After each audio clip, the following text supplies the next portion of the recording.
Buongiorno e bentrovati con A Voi la Linea. Oggi in apertura allo sport, precisamente la pallacanestro, perché la Web Gesteco Cividale mercoledì sera si gioca il passaggio in Serie A2. Servirà gara 5 per decidere la finale tra le Aquile e Fabriano. Dopo lo 0-2 rimediato fuori casa al Palagesteco, i friulani sono riusciti a rimontare e pareggiare. Ieri sera al Palazzetto di Cividale è finita 73-69. Gran finale in trasferta. Il match decisivo si svolgerà mercoledì alle 20:30 a Cerreto d'Esi e assegnerà alla squadra vincitrice la promozione nella serie superiore. Dopo le due sconfitte molto pesanti nel risultato, c'era da attendersi una risposta, ma che l'UEB Gesteco Cividale portasse a casa entrambe le gare casalinghe contro Fabriano, una delle corazzate di questo campionato, riuscendo ad allungare la serie gara 5, era tutt'altro che scontato.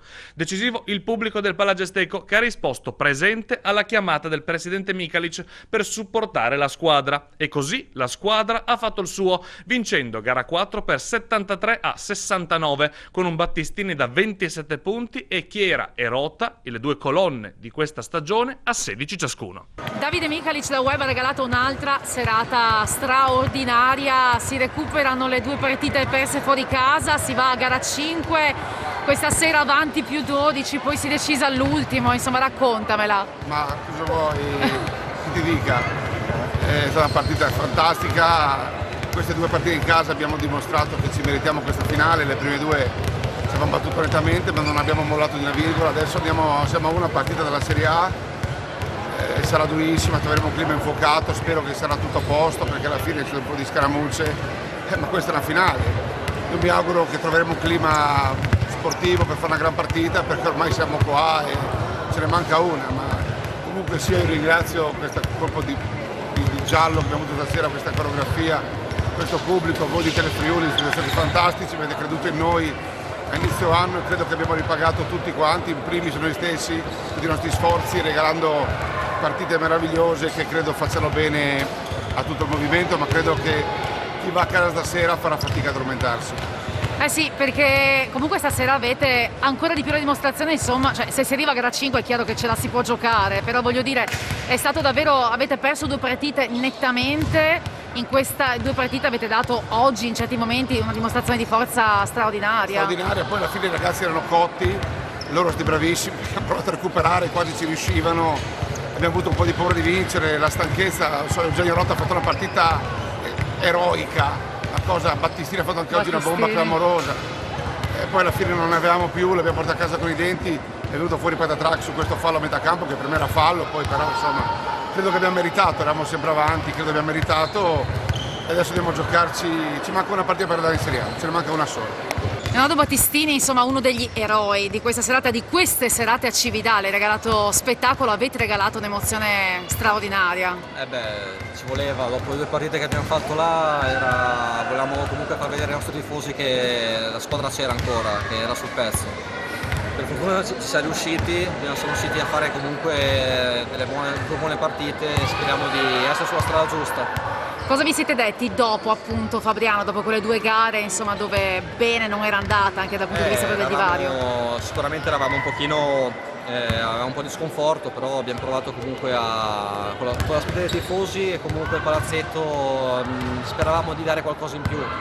Quindi speriamo sembra che sia andata abbastanza bene, però la strada è ancora lunga. Senti, cosa vi lasciano queste due partite? Perché poi a Fabriano i tifosi non ci saranno più, i vostri qua intendo, esatto. con questo calore, però insomma Fabriano partiva con i favori del pronostico, oggi in certi frangenti insomma l'avete messi sotto davvero prepotentemente, quindi vi dà fiducia, cosa vi portate a Fabriano? Sicuramente ci siamo parlati, anche abbiamo fatto riunione con il coach, abbiamo visto comunque dove possiamo far meglio e comunque anche di squadra ci siamo comunque guardati anche noi negli occhi, abbiamo cercato di tirare fuori qualcosa in più e di riavere la nostra chimica che ci ha contraddistinto tutto l'anno, diciamo, in tutte le partite.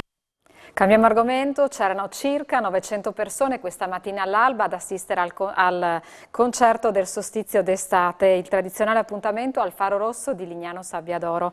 Successo di partecipazione anche ad Aquileia in occasione della Festa della Musica per una performance solo piano e voce all'antico porto fluviale.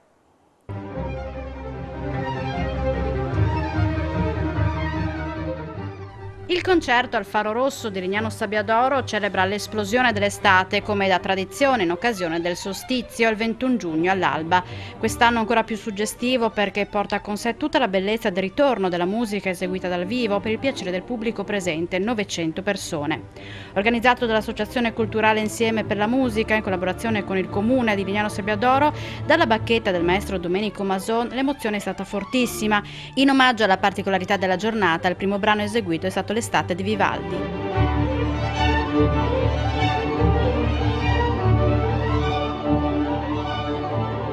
Acceso dai colori dell'alba, a questo punto che segna l'incontro tra l'acqua della laguna e quella del mare, è ormai da 6 anni la location delle performance dell'Accademia Archi Arrigoni di San Vito al Tagliamento, per una manifestazione voluta e ideata dall'assessore alla cultura Ada Iuri, che ha ottenuto sempre più successo.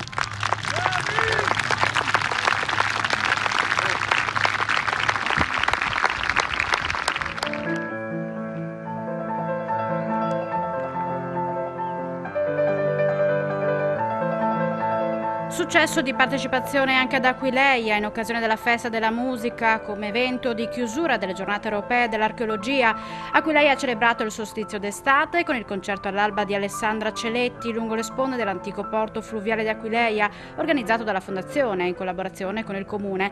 La musicista romana ha presentato per la prima volta dal vivo Experience, il nuovo album che mette in musica l'essenza dell'acqua e il fascino della trasformazione. Solo piano e voce hanno dato vita ad atmosfere eteree e minimaliste, alternandosi a brani quasi pop.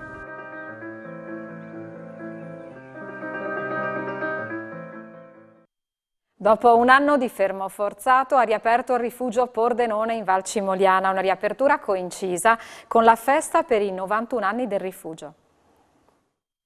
Il rifugio Pordenone, quota 1200 metri in Val Cimoliana, nel cuore del Parco Naturale delle Dolomiti Friulane, ha festeggiato il traguardo dei 91 anni, raccontando la propria storia in un libro che ha trovato il sostegno del Consiglio regionale, la cui vicinanza è stata dimostrata dal presidente Piero Mauro Zanin e dalla consigliera Dem Chiara Dagiau, intervenuti alla festa di compleanno del rifugio, che ha riaperto dopo un anno di fermo forzato. Si tratta di un presidio che rappresenta una splendida offerta turistica regionale in un contesto straordinario, è stato detto, dove tutto è reso possibile da decenni per merito del CAI, che ne ha sempre curato l'aspetto della fruibilità, a cominciare dalla sicurezza. Presidente Pizzoli, qual è l'importanza di questa cerimonia, di questo compleanno? È molto importante perché credo che sia un segnale che vogliamo dare, possiamo dare a tutti quanti, che la montagna è importante e che in questa montagna veramente troviamo i veri valori della nostra società. Dopo un periodo così difficile come quello del Covid, trovarci con tanti amici che hanno contribuito a questa rinascita credo che sia la cosa più importante. Essere volontari cosa significa oggi? Perché qui è tutto volontariato, vero? Assolutamente tutto volontariato, vuol dire un grande amore, una grande passione per quello che facciamo. Nel nostro caso è la montagna e quindi tutte le nostre energie vengono impiegate qui per passare un messaggio soprattutto ai giovani, perché io da sempre, da 3 anni che sono presidente, mi batto perché i giovani veramente sono il nostro futuro e quindi noi dobbiamo coltivare i loro interessi e offrirgli un esempio, ma anche dei luoghi splendidi come questi dove possono in qualche modo ritrovarsi al di là della loro scuola, della loro città. 90 anni più uno del rifugio Pordenone, perché il Consiglio regionale è salito fino a 1200 metri? Per portare la vicinanza dell'Assemblea legislativa ai volontari del CAI, ai gestori, a coloro che hanno mantenuto per tanti anni questo presidio che per la sicurezza ma anche per la promozione della sfida alpinistica in questo contesto straordinario di montagne che ci sono intorno. Sfida che in qualche modo richiama la speranza, perché chi ha realizzato 91 anni fa questo rifugio sicuramente era mosso da grande entusiasmo ma anche da una grande speranza di poter domare queste montagne, speranza dal quale credo tutti noi dobbiamo ripartire dopo i mesi difficili che abbiamo vissuto, e quindi è un simbolo anche essere qui che testimonia questa terza ripartenza che il Consiglio regionale, la nostra comunità regionale sta cercando di mettere in moto per dare risposte ai bisogni dell'intera comunità. 90 anni fa volontari l'hanno costruito, 90 anni dopo volontari lo stanno tenendo in piedi. Le istituzioni cosa fanno, Presidente? Ma diciamo che siamo vicini con una serie anche di finanziamenti che aiutano in qualche modo tutto il sistema dei rifugi della nostra montagna regionale a svolgere tutti quegli adeguamenti necessari, oltre che il Consiglio regionale in questa occasione invece ha contribuito a fissare su un libro, su un documento cartaceo questa storia in modo che rimanga anche come monito e insegnamento alle generazioni future. Adesso andiamo un attimo in pubblicità, ci ritroviamo subito dopo. Rieccoci di nuovo assieme per altri approfondimenti. Adesso andiamo ad Aris, specie infestante alloctona che danneggia flora e fauna del Friuli Venezia Giulia. Il gambero rosso della Louisiana è da tempo al centro di un progetto di contenimento della sua diffusione da parte della regione. Importato perché economicamente più redditizio, è l'antagonista del nostro gambero di fiume. Quali sono le differenze tra le due specie? Come poter riconoscere i due animali guardandoli dal vivo? È possibile saperlo visitando l'acquario dell'ente patrimonio ittico della regione ad Aris di Rivignano. Lo abbiamo fatto per voi. Qui abbiamo due acquari. In un acquario troviamo il gambero rosso della Louisiana. Perché ce l'abbiamo qua? È un gambero alloctono, molto problematico, invasivo, rientra nell'elenco delle specie ittiche invasive. L'ente tutela patrimonio ittico ha fatto un progetto cofinanziato dalla Comunità Europea di eradicazione del gambero rosso, allevamento e reintroduzione del nostro. Sono stati fatti quindi tutta una serie di monitoraggi, di studi genetici, eccetera, per cercare di conoscere meglio la specie e anche di individuare dove c'è la sua presenza. Come noterete, questo è un acquario dove non c'è il frigorifero perché lui vive preferibilmente in un'acqua un po' più calda, gli va benissimo anche un'acqua che non sia pura, diciamo, non ha necessità di un'acqua non inquinata, cosa diversa per il nostro gambero. Ecco, è un'occasione per vederlo. Il nostro gambero d'acqua dolce è difficile da vedere perché rimane di giorno, preferibilmente sotto i sassi, coperto, esce di notte, deve avere acqua fredda e deve avere acqua pura. Naturalmente, qual è il problema all'introduzione di questo gambero? Lui si riproduce di più rispetto al nostro, emette molte più uova, la sopravvivenza dei piccoli è maggiore rispetto a quello nostro e di conseguenza crea problemi all'ambiente perché scava dei tunnel molto ramificati, per esempio lungo gli argini.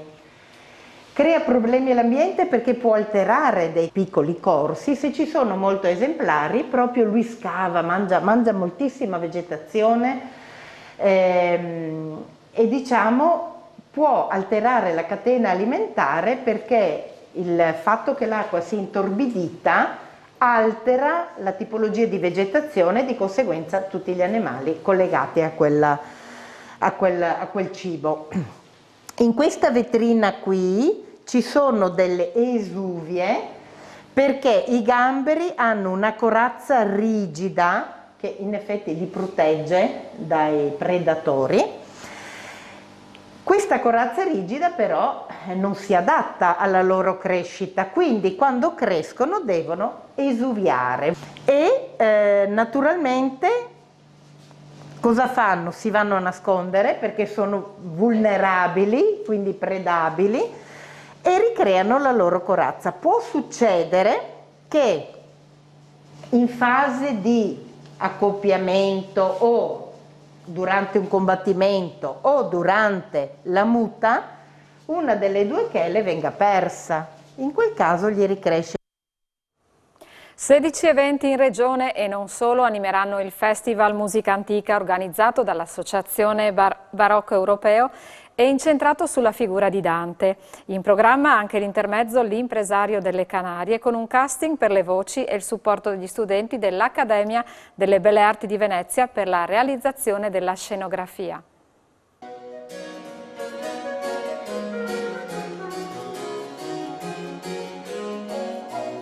la rassegna dei concerti, prevede 16 eventi dispersi in tutta la regione, ma che coinvolgono anche altre regioni, quindi saremo in Lombardia, in Emilia, in Sardegna anche, e poi abbiamo un concerto anche a Pirano, quindi in Slovenia.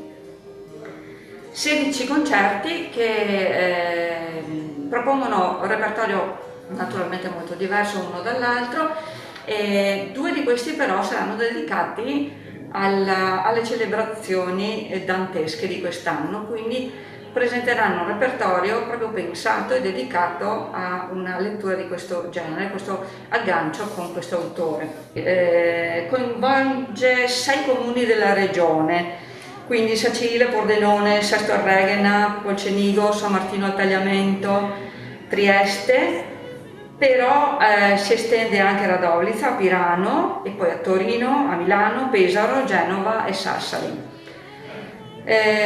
Coinvolge regioni italiane e 2 nazioni.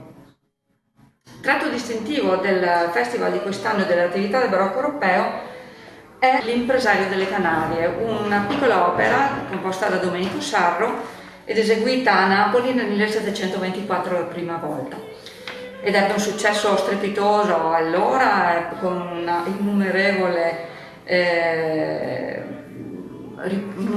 riprese proprio anche all'epoca. Lo ripresenteremo oggi, però in veste moderna.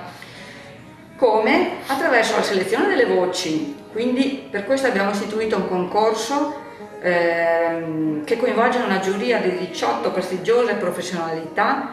In questa prima giuria di 18 persone ha selezionato 6 cantanti che andranno in finale il 27 giugno prossimo qui a Sacile.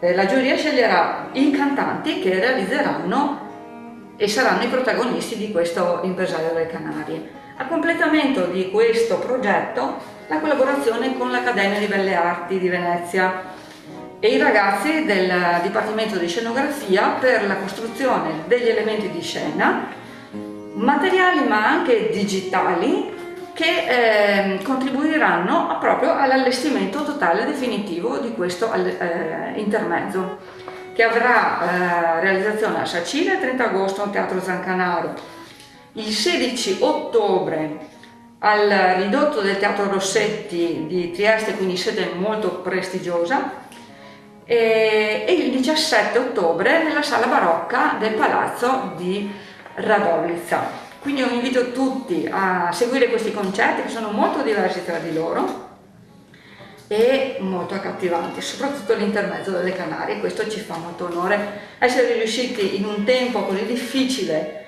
e di difficile anche previsione in merito alla situazione sanitaria. Per noi è stata una sfida e speriamo di portarla veramente in porto fino alla fine. I tempi mi sembrano favorevoli, noi ce la metteremo tutta, vi aspettiamo a braccia aperte.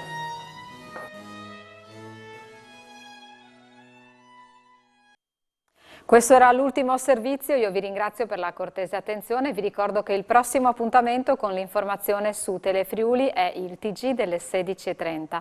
Buon pomeriggio.